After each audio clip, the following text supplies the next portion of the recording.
Malacañang insists that the Philippines is not back to square one despite reporting record-high daily jumps in COVID-19 cases in the past few days. Maricel Halili joins us live from Mandaluyong City to tell us more. Mase, does this mean that a region-wide ECQ is still off the table at the moment?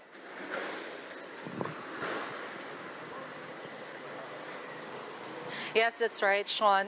Presidential Spokesperson Harry Roque explained during his press briefing earlier that for now, there is no room for another declaration of enhanced community quarantine, particularly here in Metro Manila, because they see that the localized lockdown is already effective and enough to control the increase of a number of COVID-19. So they are planning to continue implementing localized lockdown instead of nationwide ECQ. All right, Mase, I know this is a difficult question to answer, but does the palace have any idea what is causing the uptick in cases according to Harry Roque? Did he have anything to say? Do they have any educated guesses?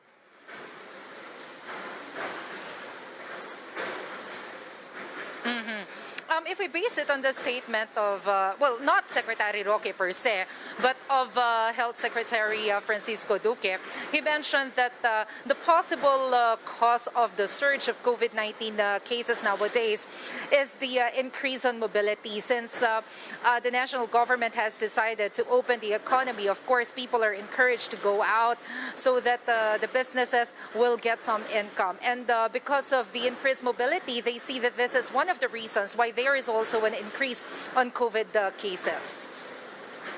All right, and was there any update also on the country's healthcare utilization rate?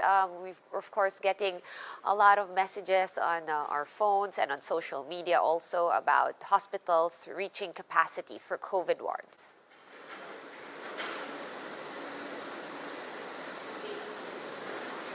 I'm not sure if I get your question right. It's quite noisy here in our place, Sean.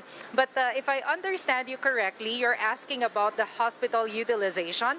Well, the national government confirms that there is an increase on the hospital utilization, especially now that there's a surge on COVID cases. But Vaccine Czar Carlito Galvez explained earlier that they have asked those officers in charge, particularly Under Secretary Vega of the Department of Health, to check the hospitals.